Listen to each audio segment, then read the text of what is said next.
আপনি যখন ঘুমান তখনও আপনার হৃদয় চলতে থাকে, কিন্তু কখনো ভেবেছেন আমি তখন কোথায় থাকি? এই আমি মানে আত্মা, যা শরীরের ভিতরে থেকেও চোখে দেখা যায় না। ইসলাম বলে আত্মা আল্লাহর পক্ষ থেকে, আর মৃত্যুর পর সে চলে যায় আলমে বরজাকে। হিন্দু ধর্মে আত্মা অমর, এই জন্ম শেষ হলে সে আবার জন্ম নেয় নতুন শরীরে। বিজ্ঞান আত্মার অস্তিত্ব এখনো প্রমাণ করতে পারেনি, কিন্তু অনেক গবেষণা বলছে চেতনা শরীরের বাইরে থাকতে পারে। বহু মানুষ মৃত্যুর কাছাকাছি গিয়ে আলো দেখতে পেয়েছে। আবার অনেকে বলেছে আত্মা দেহের বাইরে ভেসে বেরিয়েছিল।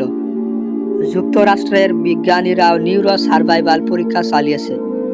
কিছু রোগীর চেতনা ছিল, এমনকি হৃদয় স্পন্দন বন্ধ হওয়ার পরেও। ইসলামে মৃত্যুর পর কবরেও শুরু হয় নতুন জীবন। ফেরেশতা আসে প্রশ্ন করতে, তোমার রব কে?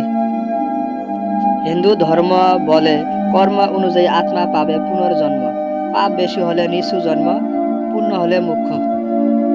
তাহলে প্রশ্ন হচ্ছে, আমাদের আত্মা কি একদিন সত্যি আলাদা হবে শরীর থেকে? বিজ্ঞান এখনো বলছে চেতনার উৎস জটিল, কেবল মস্তিষ্কই নয়, হয়তো আর এক জগতেও তার সূচনা।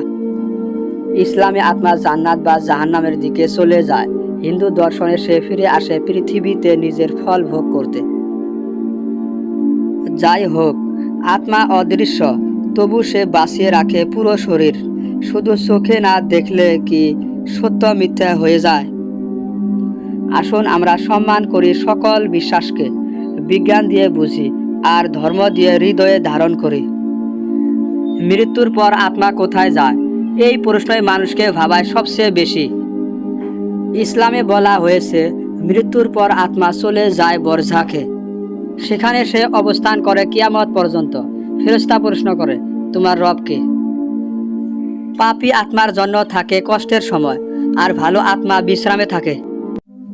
হিন্দু ধর্মে মৃত্যুর পর আত্মা ফিরে আসে নতুন জীবনে, নতুন শরীরে। এই জীবন চক্র চলতে থাকে বারবার, যতক্ষণ না আত্মা মোক্ষ লাভ করে। বিজ্ঞান এখনো নিশ্চিত না, তবে নিয়ার ডেথ এক্সপেরিয়েন্স অনেক কিছু বলে।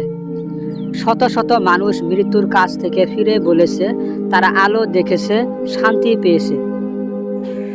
তাদের মতে আত্মা যেন আলাদা এক অস্তিত্ব, যা দেহ ছাড়িয়ে কিছু অনুভব করে। বিজ্ঞান জানে না আত্মা কোথায় যায়, কিন্তু মানুষ জানে আত্মা আছে, কারণ সে নিজেই আত্মা। ভারতের বহু শিশু দাবি করেছে তারা আগের জীবনের কথা মনে করতে পারে। একজন শিশু বলেছিল সে আগে পাইলট ছিল, আর প্লেন ক্র্যাশে মারা গিয়েছিল। হিন্দু ধর্ম বলে আত্মা এক শরীর ছেড়ে অন্য শরীরে জন্ম নেয়।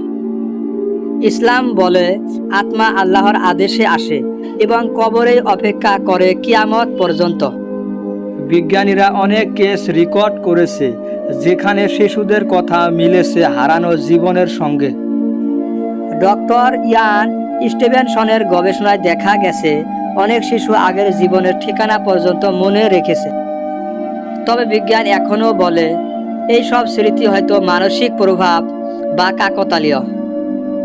ইসলামে পুনর্জন্ম নেই, আত্মা একবারই এই পৃথিবীতে আসে।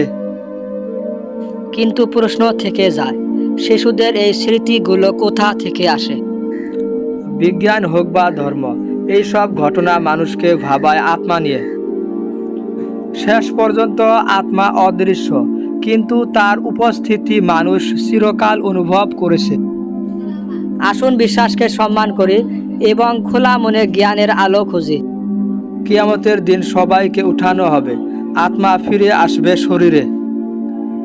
বিজ্ঞান বলছে মৃত কোষের ডিএনএ থেকে জীব তৈরি সম্ভব।